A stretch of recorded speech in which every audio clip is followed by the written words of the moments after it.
Our next topic is increased ICP. ICP is intracranial pressure. It is the pressure exerted by the content inside the cranial vault, है ना. जो भी brain tissue है, CSF है, blood volume है, जब वो जो प्रेशर ब्रेन में बनाए रखते हैं, that is called as ICP, intracranial pressure. Definition: increased ICP is defined as a cerebrospinal fluid pressure greater than 15 mm of Hg.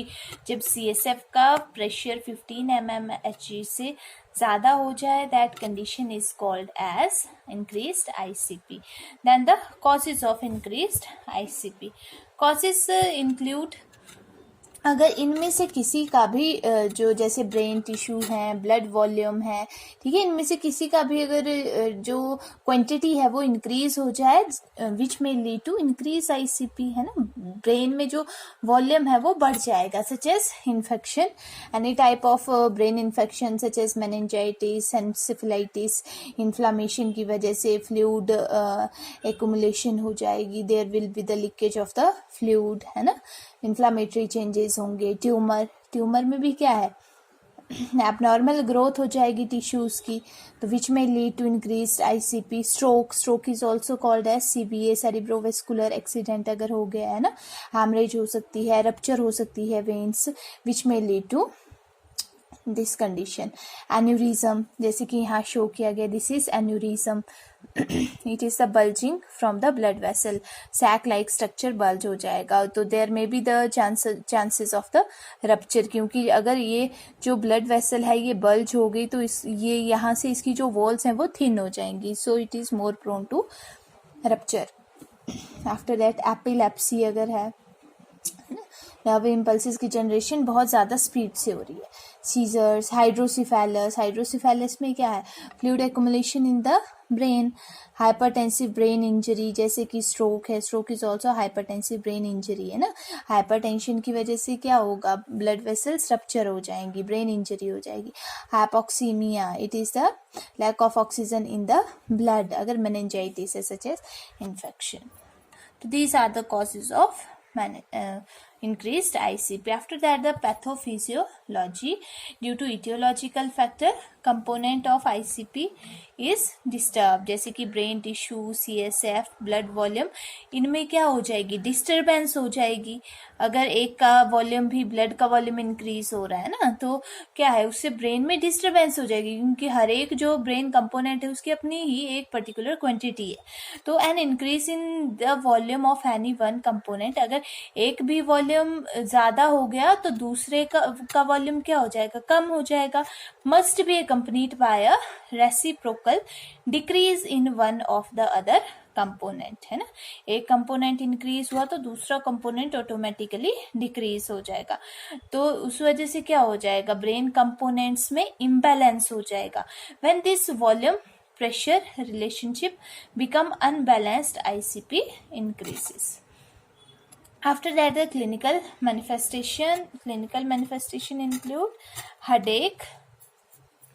जब ICP इंक्रीज होगा, पर्सन को हेडेक होगी, nausea, vomiting, increase blood pressure, decreased mental abilities, confusion, double vision that is diplopia, pupil that doesn't respond to changes in light, shallow breathing, deep और जल्दी जल्दी person breathe करेगा, and seizures, loss of consciousness and the coma, neck rigidity में also be present. After that, the diagnostic evaluation. Diagnostic evaluation में history लेंगे patient से, any type of medical condition, sign and symptoms regarding, and physical examination including neurological examination भी check करेंगे. Test should be done for the senses balance और the mental status of the patient. After that lumbar puncture करेंगे. CSF should be taken for the diagnostic purpose, because CSF should be checked for any type of infection and the electrolytes in the CSF, and CT scan, MRI, these are used to rule out the structural abnormality in the brain. After that, complication of increased ICP are seizure, stroke, neurological damage, and death may also occur if it is not controlled. Then management, medical management में pharmacological management, corticosteroid can be given in this injection of dexamethasone 4 mg to 8 mg BD can be given. Osmotic diuretics क्या करते हैं? These decrease the reabsorption of sodium and water, thus reduces the cerebral edema को reduce करते हैं, such as mannitol. And analgesic to reduce the pain. Anti-epileptic drugs such as diazepam, clonazepam can be given to prevent the seizure. It is also prophylactic treatment to prevent the seizure. And barbiturate therapy, it will offset ICP lowering effect on cerebral perfusion pressure, है ना. After that non pharmacological management में क्या करेंगे? Elevate head of bed to improve venous drainage, है ना. जो bed का head है that should be elevated at 30 degree, ताकि जो ब्रेन टिश्यू से ड्रेनेज हो रही है वो प्रॉपर हो पाए, इम्प्रूव हो पाए. अगर ज़्यादा जो है फ्लूइड ड्रेन करेगा, ब्लड ड्रेन करेगा, तो ICP ऑटोमेटिकली डिक्रीज हो जाएगा. Oxygenation and ventilation to keep partial pressure of oxygen at a rate of 100. Normal कितना होता है?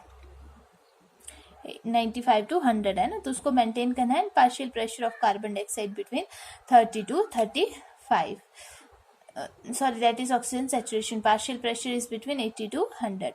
And an MP reduces the ICP by avoiding coughing. Then the surgical management. Surgical management include decompressive craniotomy, and it is done if the hematoma or tumor may be present, है ना, तो उसमें craniotomy करेंगे, opening of the cranium. Then ventriculostomy, इसमें एक catheter insert करते हैं. जो थर्ड वेंट्रिकल है या ब्रेन में जो वेंट्रिकल है उसमें कैथेटर इंसर्ट करेंगे टू ड्रेन द CSF, ताकि CSF का प्रेशर मेंटेन हो पाए. And also monitor ICP, intracranial pressure monitoring भी इसमें करेंगे. आफ्टर दैट डाइटरी मैनेजमेंट में क्या करेंगे? लिमिट इनटेक ऑफ सॉल्ट, है ना, क्योंकि अगर सॉल्ट इनटेक को लिमिट करेंगे, limit your intake of fat and avoid red meat and processed meat like pork, bacon or beef. Food that are rich in vitamin A may have an adverse impact on the intracranial hypertension. And then nursing management में assessment, level of consciousness should be assessed. Change in orientation, अगर person का behavior change होता है, orientation change होता है, या Glasgow Coma scale fall होता है, that should be changed. Patient posture should be checked for abnormal flexion or extension. After that, the nursing diagnosis include ineffective cerebral tissue perfusion related to increased ICP as evidenced by decreased level of consciousness, sluggish pupil response, papilla edema, and the posturing.